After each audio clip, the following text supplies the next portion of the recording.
संत के पास सामान नहीं होते, धन नहीं होता, परिग्रह नहीं होता, इसलिए उसका दान नहीं दे पाता है। लेकिन गृहस्थी चूंकि व्यापार करता है, संसार का सेवन करता है, संसार में रहा हुआ है, इसलिए उसका यह पहला धर्म बनता है कि वो अपनी ओर से दूसरों की मदद करे। गृहस्थ तो देने मात्र से धन्य होता है। पात्र अपात्र का ज्यादा विचार मत करो। अगर पात्र अपात्र का ज्यादा विचार करोगे तो किसी को मदद ही नहीं कर पाओगे। तो गृहस्थ तो देने मात्र से ही धन्य होता है, देने मात्र से। उसका धर्म यही कि वो दे। दानवीर कर्ण ने तो अपना अमर जीवन भी देना स्वीकार कर लिया, अपने अमर कवच कुंडल वो भी देना स्वीकार कर लिया था। अपन लोग किसी भिखारी को 1 रुपया दान तो दे सकते हैं ना। अगर अपने पास 50 साड़ियां हैं तो उनमें से किसी एक साड़ी का दान तो कर सकते हैं ना।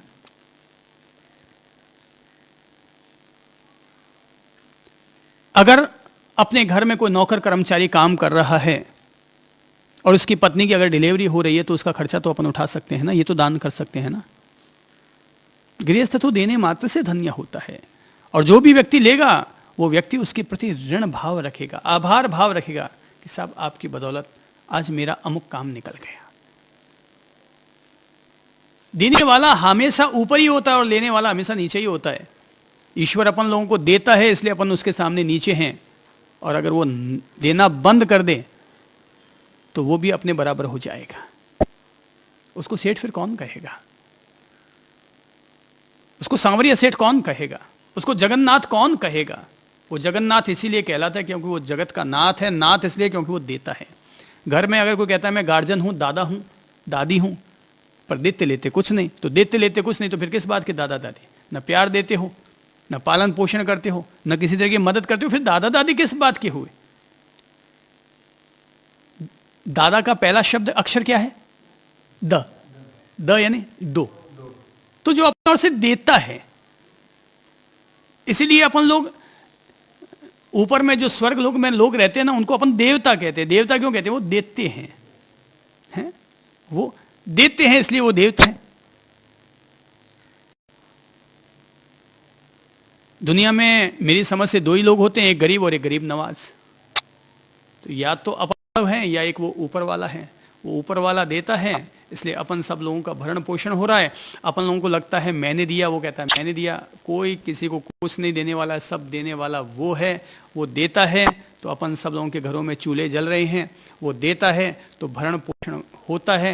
वो देता है तो खजाने भर रहे हैं। वो देना बंद कर दे तो ऊपर वाला देता है, तो हमें भी आगे से आगे देते रहना चाहिए। हाँ, अगर हम एक गरीब हैं, दीन दुखी हैं, हम भी अगर भिखारी हैं तो मत दो भाई, क्योंकि हम पहले से ही लेने वाले हो गए। पर अगर हमारे पास देने की ताकत है तो फूल पाखुड़ी आदमी को हमेशा देने के भाव रखने चाहिए, दया के भाव रखने चाहिए, दान के भाव रखने चाहिए, सहयोग के भाव रखने चाहिए, मदद के भाव रखने चाहिए कि मैं मेरे पास ईश्वर ने कोई क्षमता बनाई है तो मैं दूंगा। क्षमता नहीं है तो वो बेचारे लेने वाले हैं ही दुनिया में। ऐसे कमजोर लोग हैं ही कि जो दे नहीं सकते बेचारे, मगर वो भी देते होंगे। ऐसा नहीं कि नहीं देते होंगे। जो गरीब से गरीब होंगे ना, वो भी देते होंगे। गरीब से गरीब होगा ना, वो भी। अभी मेरा एक मंदिर में जाना हुआ तो मैंने देखा कि उस मंदिर के बाहर लोग लड्डू बांट रहे थे। तो जो मंदिर में जाते लड्डू चढ़ाने के लिए, तो बाकी जो बचा हुआ लड्डू लेकर के आते, वो लोग बाहर में बांट करके प्रसाद और निकल जाते।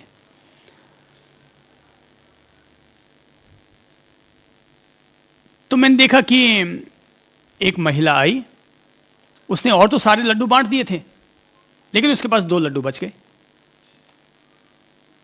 तो उसने सोचा एक लड्डू मैं खा लूंगी, एक मेरा बच्चा खा लेगा। पर जैसे वो मंदिर के बाहर आती है, पूरी बाहर निकलती है, तभी एक भिखारिन अपने 2-3 बच्चों को साथ लिए हुए और उस बहन के पास आ जाती है। बोले माँ जी हमें भी प्रसाद दो। वो महिला सोचती है कि एक लड्डू इनको दे दूं तो मेरा लड्डू इनको चला जाएगा, एक लड्डू मैं अपने बच्चे को दे दूंगी। तो वो एक लड्डू निकालकर उस भिखारिन के हाथ में पकड़ा देते हैं। लेकिन तभी उसके साथ चलने वाले 2-3 बच्चे और थे उस भिखारिन के, तो उन्होंने भी झट से आगे हाथ बढ़ा देगा, मालकिन मालकिन सेठानी जी हमको भी लड्डू दीजिए। उसके सामने समस्या आ गई, प्रसाद घर ले जाऊं या क्या करूं। तो उसने डिब्बा वापस खोला और जो एक लड्डू बचा हुआ तो उसने वो भी उनके हाथ में पकड़ा दिया। भिखारिन ने देखा कि उस महिला ने डिब्बा खाली हो गया तो फेंक दिया। तो भिखारिन झट से आगे बढ़ी, उसने वो डिब्बा उठाया और अपने हाथ में जो लड्डू था वो लड्डू उस डिब्बे में रख दिया, डिब्बा वापस लौटा दिया। बोले कि बहन ये लड्डू आप वापस ले लो। तो बोले नहीं मैंने अब तुम्हें दे दिया है, अब तुम ही लोग खा लो। बोले कि नहीं माता जी ऐसा नहीं हो सकता, हमने आपसे जो लड्डू लिया है वो इसलिए नहीं लिया कि हम मांग के खाते हैं, हमने भी प्रसाद भाव से ही इसको ग्रहण किया था। और ये कैसे हो सकता है कि हम तो भगवान जी का प्रसाद लें और आप भगवान जी के प्रसाद से वंचित रह जाएं। तो एक लड्डू अब आपके पास बचे कुल 2 लड्डू हैं, तो एक लड्डू आप हमें दे दीजिए, एक लड्डू आप अपने घर ले जाइए, आप भी उस लड्डू को बांट करके खा लीजिएगा और आपने हमें जो लड्डू दिया है हम भी चारों मिलकर के उसको बांट के खा लेते हैं। भिखारी भी दूसरों को, उनके भीतर भी इस तरह के भाव होते हैं, वो भी किसी को दें। और निश्चित तौर पर अगर भिखारी भी है ना तो वो अपने से ज्यादा दीन दुखी जो लोग दिखते होंगे उनके लिए भी कुछ ना कुछ देते होंगे। मैं तो मानता हूं आदमी को देते रहना चाहिए। पुराना गीत अपन लोगों ने सुना है, तुम 1 पैसा दोगे 10 लाख देगा। ठीक है, ये लंबा चौड़ा हिसाब है, पर एक बात तय है कि अपन लोग अगर देंगे तो बिल्कुल ऐसे समझिए कि हमारी ओर से कुछ भी देना बिल्कुल वैसी है जैसे उर्वरा जमीन पर बीजों को बोना हुआ करता है। तो बीज बोएंगे तो वापस 100 गुना फसलें लौट कर आएंगी, और अगर हम कुछ नहीं देंगे तो पूर्व जन्म के पुण्य यहीं खर्च करके और खाली हाथ लौट कर चले जाएंगे। तो इन हाथों से कुछ ना कुछ देते रहना चाहिए। ईश्वर ने हमें समर्थ बनाया है,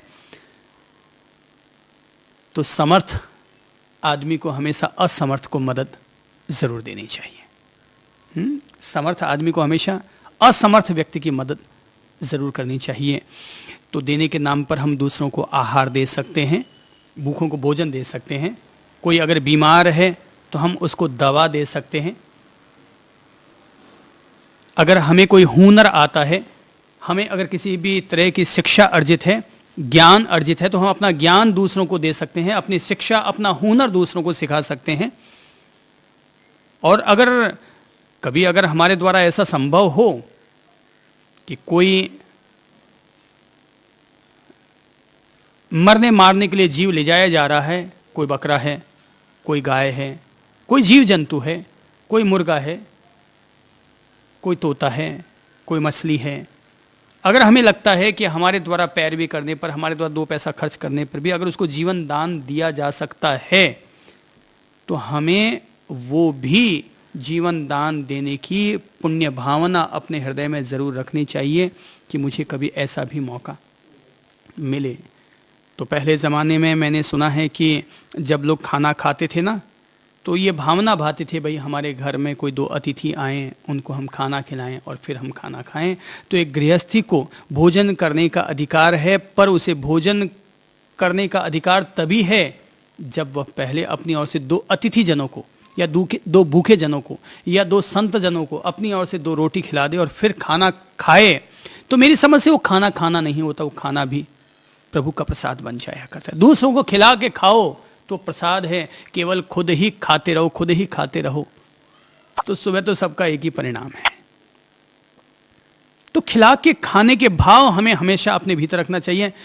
देखो, इसीलिए पहले घरों के बाहर लिखा जाता था, अतिथि देवो भवः। पहले ज़माने में धन कम होता था मगर फिर भी लोग सुख से रह लिया करते थे। आज धन बहुत हो गया मगर दिल इंसान के छोटे हो गए। पहले जब मैं छोटा था तो हम लोगों को अच्छी तरह याद है कि हम लोग जब भी घर में चाय पत्ती कम हो जाती, कि चीनी कम हो जाती, झट से जाते पड़ोसी के घर पर और एक कटोरी चीनी दीजिए आंटी जी, और एक कटोरी चीनी मांग के ले आते, वापस उनको दे आते, और ये इस तरह से विनिमय, ये एक्सचेंज चलता रहता था। हमारे घर में आटा कम हो गया, हम पड़ोस से ले आए, पड़ोस वाले के यहाँ आटा कम हो गया, हमारे यहाँ पिसा हुआ पड़ा है, हमारे यहाँ से ले जाते थे। क्योंकि पहले लोगों में ये भाव रहते थे कि अतिथि देवो भव, हमें देव मानते हुए अतिथि की सेवा करनी चाहिए, दूसरों की हेल्प करनी चाहिए। कहते हैं पहले ज़माने में ऐसे कई कई जातियों में चलता था, ओस वालों में भी ये परंपरा थी, अग्र वालों में भी परंपरा थी, और भी कई जातियों में परंपरा थी कि उनकी जाति का कोई भी भाई अगर गांव में आकर बसेगा, भी घर में चाय पत्ती कम हो जाती, कि चीनी कम हो जाती, झट से जाते पड़ोसी के घर पर और एक कटोरी चीनी दीजिए आंटी जी, और एक कटोरी चीनी मांग के ले आते, वापस उनको दे आते, और ये इस तरह से विनिमय, ये एक्सचेंज चलता रहता था। हमारे घर में आटा कम हो गया, हम पड़ोस से ले आए, पड़ोस वाले के यहाँ आटा कम हो गया, हमारे यहाँ पिसा हुआ पड़ा है, हमारे यहाँ से ले जाते थे।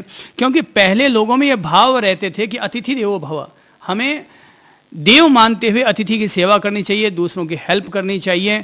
कहते हैं पहले ज़माने में ऐसे कई कई जातियों में चलता था, ओस वालों में भी ये परंपरा थी, अग्र वालों में भी परंपरा थी, और भी कई जातियों में परंपरा थी कि उनकी जाति का कोई भी भाई अगर गाँव में आकर बसेगा तो उनको चांदी का एक सिक्का या सोने का एक सिक्का और एक ईंट उनको गिफ्ट दी जाती थी, ताकि वो अपना मकान खड़ा कर सके, अपने पांवों पर खड़ा हो सके। तो पहले अतिथि देवो भव की परंपरा थी। धीरे धीरे परंपरा बदली, धीरे धीरे परंपरा बदलते बदलते लोग घर के बाहर पहले लिखाते थे अतिथि देवो भव, फिर चेंज हुई व्यवस्था, फिर आया स्वागतम, फिर हुई चेंज व्यवस्था, फिर आया वेलकम, और आजकल किसी भी बड़े से बड़े घर के बाहर जाकर के मेन गेट पर देख लो, एक ही बोर्ड लिखा हुआ मिलेगा, कुत्ते से सावधान। एक ही बोर्ड, हर अमीर आदमी घर के बाहर एक ही बोर्ड लिखा हुआ मिलेगा, कहीं स्वागतम वाला व्यक्ति नहीं मिलेगा। वहाँ किसी भी घर में चले जाओ तो वहाँ वेलकम करने वाला घर का कोई सदस्य नहीं मिलेगा, एक चौकीदार मिलेगा जो आते गए, ए क्यों आया, चल बाहर निकल, भाग यहाँ से। अब क्या पता बाहर आने वाला कोई भगवान का ही कोई दूसरा रूप आया हो, कोई साईं आया हो, कोई गुरुजी अपना दूसरा रूप धर करके आया हो। अब उनको वेलकम कहने वाले, स्वागतम कहने वाले, शुक्रिया अदायगी करने वाले लोग तो मिलते नहीं है, चौकीदार मिलता है, बार बार डंडा दिखाने वाले लोग मिल जाते हैं। तो कुत्ते से सावधान। अब पता नहीं वो कुत्ता कौन है। लिखा मिलता है कुत्ते से सावधान। तो अब स्थितियां बदल गई हैं, पर अपन लोगों को ये पुण्य भाव हृदय में जरूर रखने चाहिए, भाई मेरे द्वारा फूल पांखुरी कुछ न कुछ मिलती दी जाती रहे। अगर हम 2 लाख कमाते हैं तो उसके मुताबिक दीन दुखियों की मदद के लिए आएँ आगे। अगर हम 20,000 कमाते हैं तो उसके मुताबिक दीन दुखियों की मदद के लिए आएँ, और अगर हम 2,000 कमाते हैं तब भी अपनी ओर से दीन दुखियों की मदद के लिए आगे आएँ। और ज़रूरी नहीं है कि दान करने के लिए पैसा ही ज़रूरी है, कई तरह से आदमी दान कर सकता है। जैसे कि अगर